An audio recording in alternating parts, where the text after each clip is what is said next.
Now let's return to the news that's broken this afternoon, with the International Criminal Court issuing an arrest warrant for President Vladimir Putin for the alleged trafficking of children from Russian-occupied parts of Ukraine. Let's speak to Olga Ivshina from BBC Russian. Olga, tell us what's been announced by the ICC.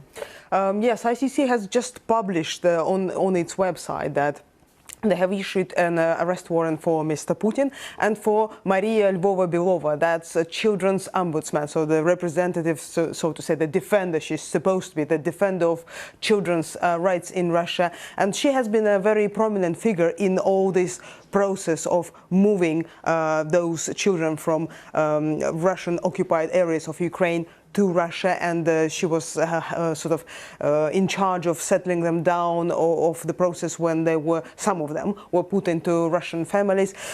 So the very fact that this was published is of course very prominent. On the other hand, Russian officials, in particular Russian Foreign Ministry representative, has already reacted saying that Russia is not a party of the Rome Statute, so the decisions of ICC are not mandatory for Russia to fulfill. And she tried to sort of to make a sarcastic comment saying that that doesn't mean anything for Russia, and yes, technically it would be quite hard to arrest Mr. Putin unless he leaves territory of Russia. Yes, Ukraine's Prosecutor General has said that it's a historic decision. Whether it's symbolic or actually enforceable yet, as you say, it doesn't look likely, does it? But this follows on from this commission which found that Russia had committed human rights abuses over the last year in Ukraine. Yes, that's the claim which Russia was trying to debunk for quite a lot of time. And actually, I think it's very important that, especially internally, this claim that Russia is saving children of Donbass, saving children of Ukraine, is defending children of Ukraine, was very important internally. And it seems that it would be a very harsh question for discussion both internationally and within Russia at the moment. So Russia tried to show that it's actually doing good for their children. That's the thing which was debated by Ukraine, by international authorities, by NGOs, and there were different examples. Of course, it's very important to remember that it's a very tricky issue. That's a topic which is not black and white, because things which are happening in a war zone, and on the one hand, yes, the lives of those kids were definitely in danger. On the other hand, what we have seen with these kids, what was happening to many of them in Russia, was that some of them were put into Russian families. Some of them spent quite a lot of time in camps, in children camps, but there they had to speak Russian. They say that they had to sing Russian anthem every morning. So this doesn't look like a purely humanitarian effort. And I guess that was one of the things which ICC have taken into consideration when preparing for such a decision.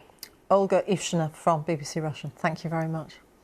Let's speak to our diplomatic correspondent, James Landale. He's in the Ukrainian capital, Kiev. How significant is this, James, when the Russian Foreign Ministry have been very quick to point out that they're not a member of the statute that underpins the International Criminal Court? Well, if that's the baseline, then we should note that Ukraine is not a signatory to the ICC, nor is the United States. The United States doesn't recognise the authority of the ICC. The key point about this is that the International Criminal Court has chosen to focus on President Putin. The court could have focused on lots of other military commanders on the Russian side who have bombed civilians, schools, hospitals, residential areas, all of which are accused of being war crimes. Instead, what the court has done, it has chosen to focus on two things. One, the deportation of children, which is, considered a war crime, but also specifically on the responsibility of not just the Children's Commissioner, but President Putin themselves. And the court says the reason they're doing it is to try and deter this happening at the moment. In other words, they say this crime is ongoing at the moment. By going public with these declarations of the warrants, they are trying to deter further crimes taking place. Now, whether that succeeds or not remains to be seen. So I think the significance of this is, you're right. It's very, very unlikely that President Putin is going to leave Russia and place himself in a location where he could be arrested. But at the same time, this is a signal from the international community that what is taking place in Ukraine and has taken place in Ukraine is against international law, and the court is making the allegation that President Putin is responsible for that. And so, as you say, the foreign ministry at the moment is in Moscow is saying that this has nothing to do with them. I'll be specific in what they say. They say the decisions of the International Court have no meaning for our country. This is the spokeswoman, Maria Zakharova. She says that Russia is not a party to the Rome Statute of the International Criminal Court, bears no obligations, that Russia does not cooperate with this body, and so on. Not surprisingly, the Ukrainians have taken a different position. They have made it clear that they welcome this. The chief prosecutor, I'm just looking for the quote here, has said very specifically that the world has received a signal that the Russian regime is criminal, they say, and will be held accountable. And that is really significant to the Ukrainians. They have been demanding a process of accountability to start. They know it's going to be a long game. They know that any form of justice will take many, many years. If you go back all the way to the conflict in the former Yugoslavia, it took decades before some people were prosecuted and some people were convicted. But I think the Ukrainians are happy that at least the process is now starting. Yeah, as you say, it can take a very long time. I mean, it depends on how likely it is that President Putin will leave Russia. I mean, how often has anybody been arrested under those circumstances? Not often is the answer, I'm guessing.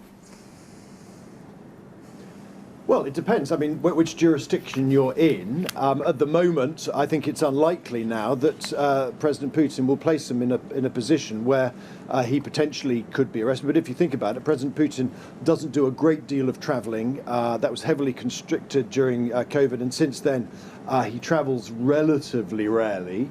I imagine now that they will be more cautious about where and when he goes, if there is an international warrant out for his arrest.